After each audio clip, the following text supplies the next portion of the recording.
Halo anak-anak sekalian, apa kabarnya? Sehat ya? Ya, sekarang kita akan membahas tentang puisi. Nah, puisi ini di kelas 5. Kita akan melihat apa sih sebenarnya puisi itu. Nah, menurut KBBI, puisi adalah ungkapan perasaan dan pikiran yang dituangkan dengan menggunakan bahasa yang indah serta menggunakan makna kata yang mendalam. Nah, itu adalah definisi puisi. Sebelum kita membahas puisi lebih lanjut, kita harus tahu sejarah lahirnya puisi. Nah, puisi berasal dari bahasa Yunani, yaitu poiesis, yang artinya membangun atau membuat. Puisi awalnya diungkapkan dalam bentuk lisan, seperti syair yang ditulis di atas daun lontar. Nah, seiring perkembangan zaman, puisi dibukukan dengan tujuan agar dapat disimpan dan dapat diwariskan secara turun-temurun. Setelah kita melihat sejarah puisi, ayo kita melihat lagi ciri-ciri puisi. Nah, ada 4 ini ya ciri-ciri puisi. Yang pertama adalah imajinatif. Apa itu Bu imajinatif? Imajinatif itu artinya puisi dilahirkan dengan hasil dari hayalan kita tuliskan di dalam buku.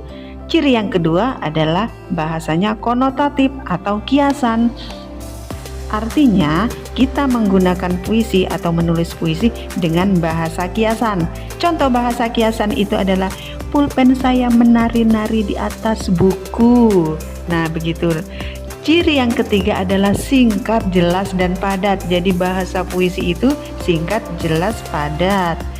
Lalu ciri yang keempat adalah memiliki baris dan bait. Jadi puisi itu memiliki baris, ada baitnya. Nah, ada berapa baris, ada berapa bait. Nah, begitu ya. Dari ciri-ciri inilah puisi menjadi bahasa yang indah. Jadi kita kalau melihat puisi itu, membaca puisi menjadi indah. Nah, dari sini ciri-cirinya. Baik, kalau begitu kita lanjut ke berikutnya.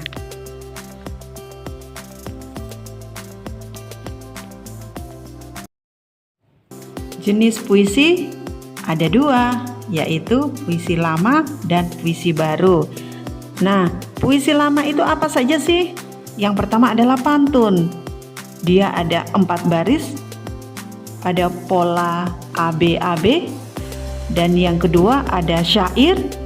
Dia juga terdiri dari 4 baris yang berpola AAA. Yang ketiga adalah gurindam. Dia terdiri dari 2 baris. Baris pertama sebab dan baris kedua adalah akibat. Lalu puisi baru itu adalah puisi bebas. Nah, puisi bebas ini kita bebas mengungkapkan ekspresi tanpa harus melihat ketentuan barisnya berapa, baitnya berapa. Nah, begitu ya. Nah, itu adalah bagian dari puisi. Ada puisi lama dan ada puisi baru. Agar lebih jelas, kita akan melihat beberapa contoh puisi lama dan puisi baru.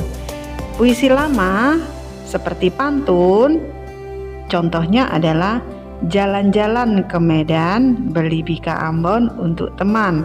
Kalau kamu rajin belajar, sudah pasti jadi panutan. Contoh gurindam, kalau kamu tidak sembahyang, ibarat rumah tanpa bertiang. Barang siapa bekerja keras, maka hasilnya akan selaras. Jika ingin dicintai Tuhan, bersabarlah dalam setiap perkara. Nah, itu tadi ya contoh gurindam. Lalu kita beralih ke contoh mantra. Angin timur membawa kesejukan, air suci mengalir ke tubuh. Sakit pergi jauh dariku, sehat datang membawa cahaya. Lalu contoh syair. Ilmu akan membuatmu terjaga dari suramnya waktu serta masa. Cemerlang nantinya akan senantiasa menyiramimu saat masa dewasa. Nah, itu tadi ya contoh puisi lama. Sekarang kita melihat contoh puisi baru. Karya David Wibowo. Terlahir karena terpilih, berada di bumi karena takdir, melangkah dengan menebar bakat, menjadi terang karena tuntutan, terpilih menjadi guru teladan, berada di sekolah karena pilihan, memberi ilmu dengan menebar senyum, guru teladan yang menjadi terang. Itu tadi contoh puisi baru. Nah, puisi baru ini tidak terikat oleh jumlah suku kata, sifatnya dia fleksibel ya. Jadi dari sini jelas ya antara puisi lama dengan puisi baru. Setelah kita melihat definisi puisi, sejarah puisi, ciri-ciri puisi, jenis puisi, contoh puisi, sekarang kita akan mencoba untuk membuat puisi sendiri.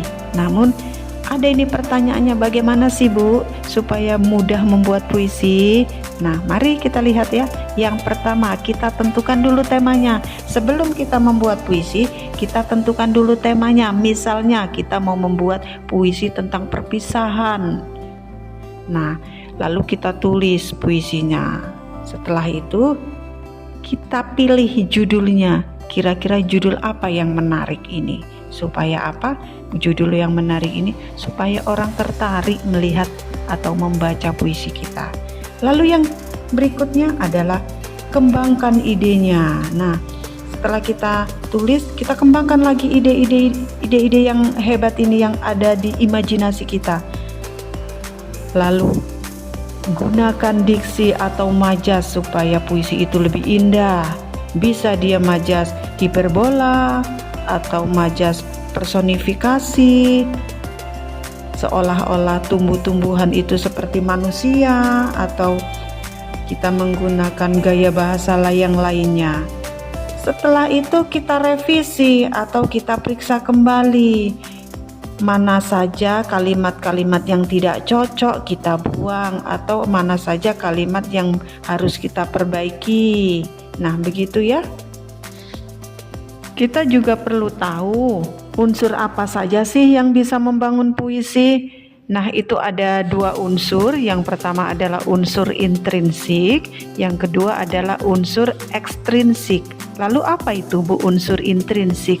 Nah, unsur intrinsik ini adalah unsur yang membangun puisi itu dari dalam. Contohnya judul puisi, lalu diksinya, pilihan katanya, majasnya atau gaya bahasa, dan amanat. Itulah yang membangun unsur dari dalam. Lalu unsur ekstrinsik adalah unsur yang membangun dari luar puisi itu. Contohnya adalah latar belakang pengarang. Misalnya latar belakang pengarang itu sebagai dokter. Nah, jadi gaya puisinya itu juga berbeda. Lalu apalagi unsur yang dari luar, yaitu nilai sosial budaya atau adat istiadat dan sebagainya. Nah, itulah tadi dua unsur yang dapat membangun sebuah puisi. Di sini Ibu mau menjelaskan ada teknik mindfulness untuk melatih kita supaya kita mempunyai kesadaran penuh, karena mindfulness itu artinya adalah melatih diri supaya kita memiliki kesadaran penuh terhadap pengalaman saat ini, baik pikiran dan perasaan. Baik sekali ini kalau sebelum kita membuat puisi kita menikmati video mindfulness. Karena apa? Karena tujuan dari video mindfulness ini adalah menciptakan rasa tenang, rasa nyaman, dan kita bisa mengembangkan daya nalar kita atau daya imajinasi, daya hayal kita, lalu kita tuangkan ke dalam puisi.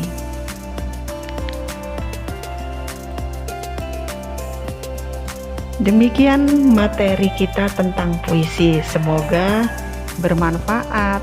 Terima kasih.